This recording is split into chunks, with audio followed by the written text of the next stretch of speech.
사랑하는 은혜와 진리의 장로교회 교우 여러분, 어젯밤도 평안하셨습니까?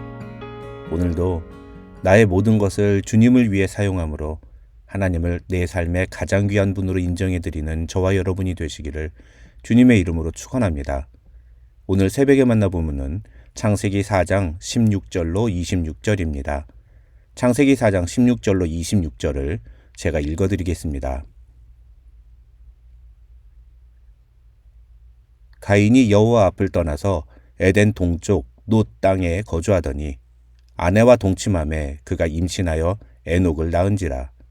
가인이 성을 쌓고 그의 아들의 이름으로 성을 이름하여 에녹이라 하니라. 에녹이 이랏을 낳고 이랏은 무후야엘을 낳고 무후야엘은 무드사엘을 낳고 무드사엘은 라멕을 낳았더라.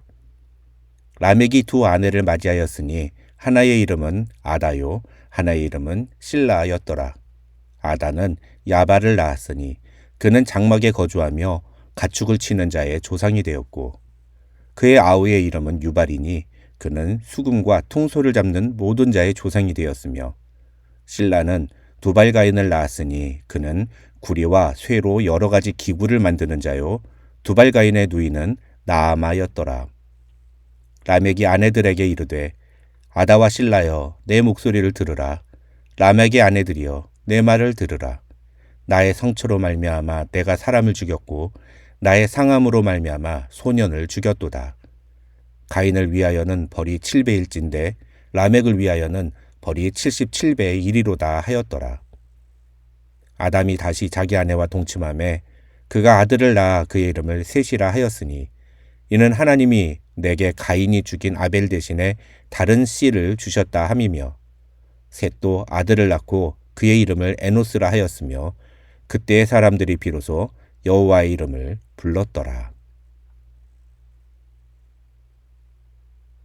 오늘 본문인 창세기 4장 16절부터 내일 본문인 5장 32절까지는 아담의 후손들의 족보가 기록되어 있습니다.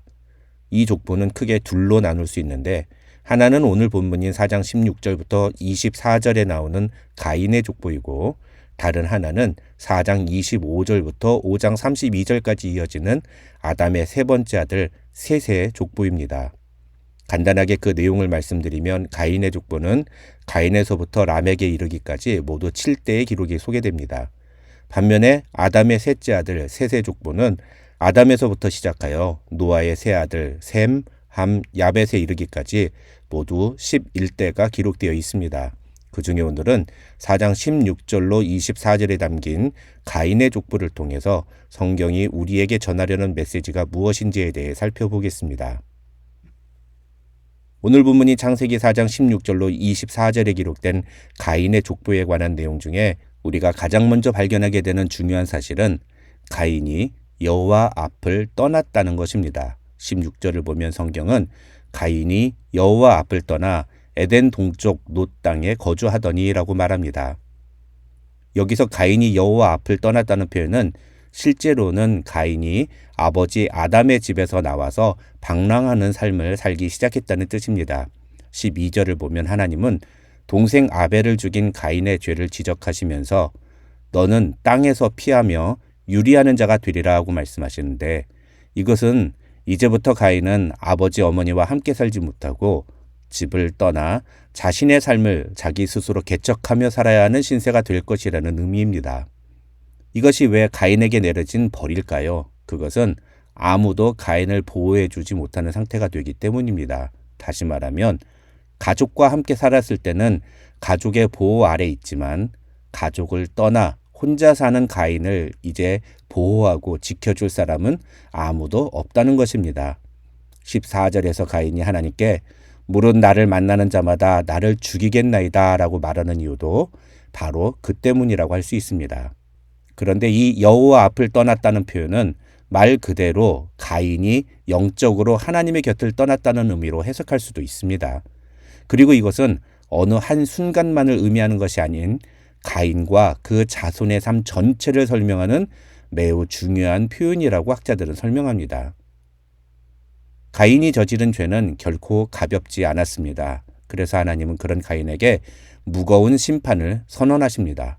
하지만 하나님께서 그렇게 죄 범한 가인을 향해 저주하시며 그에게 징벌을 내리셨음에도 불구하고 하나님은 그런 가인을 결코 버리지 않으셨습니다. 15절을 보면 하나님은 사람들이 자기를 죽이려고 할 것이라며 두려워하는 가인에게 가인을 죽이는 자는 벌을 7배나 받으리라 하는 의미가 담긴 표를 주시면서 가인이 죽임을 면하게 하십니다. 여기서 중요한 것은 바로 그 표에 담긴 하나님의 가인을 향한 사랑입니다. 그 표는 곧 하나님의 은혜를 상징합니다. 가인은 그 표를 볼 때마다 그리고 그 표를 사용할 때마다 하나님이 자신을 지켜주시고 보호해 주신다는 사실을 느꼈을 것입니다. 그렇다면 가인은 어떤 삶을 살아야 마땅했을까요? 비록 자신이 저지른 죄 때문에 아버지의 집에서 쫓겨나 유리하는 삶을 사는 신세가 되었지만 그럼에도 그런 자신을 버리지 않으시고 자신을 보호하시는 하나님을 바라보고 그런 하나님을 의지하며 살아야 하지 않았을까요?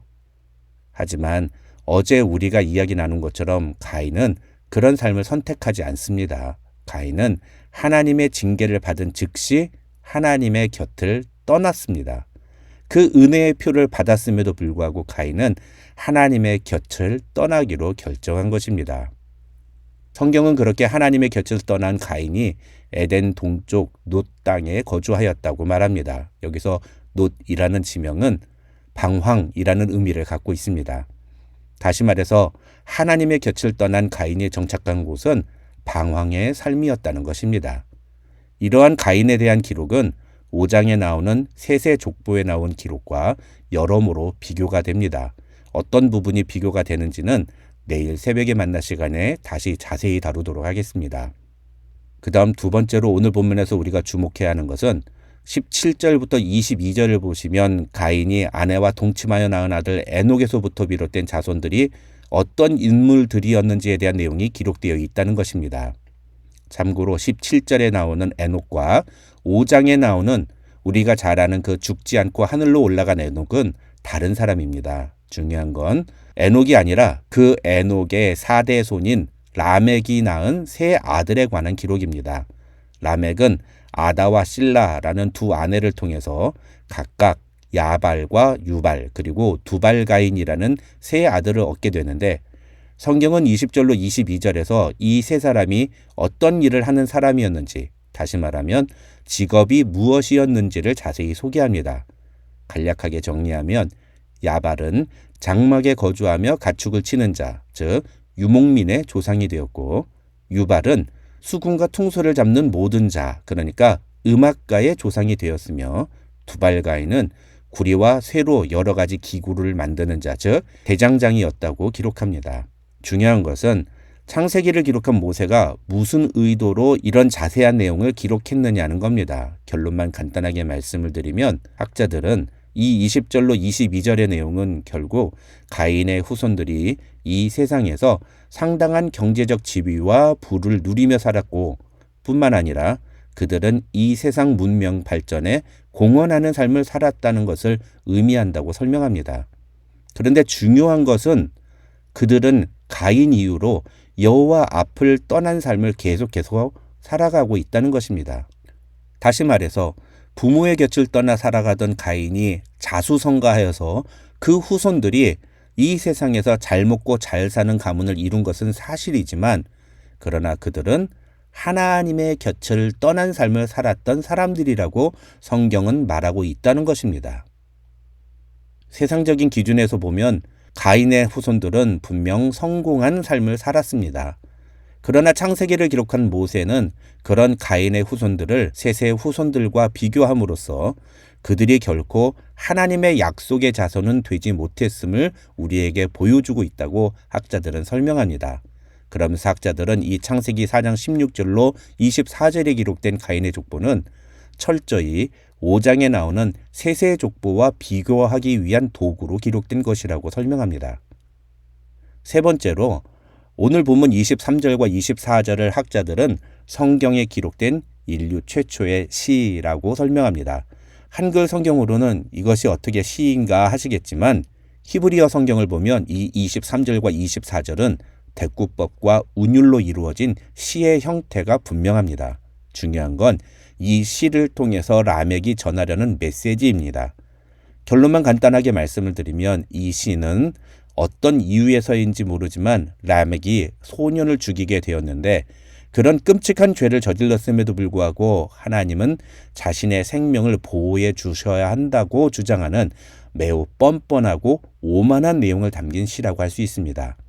특히 23절에서 라멕은 죽였다라는 단어를 2번이나 반복해서 사용하는데 학자들은 이것이 어쩌다 실수로 사람을 죽인 것이 아니라 아주 의도적으로 그것도 잔인하게 그 소년을 죽였음을 보여주는 것이라고 설명합니다.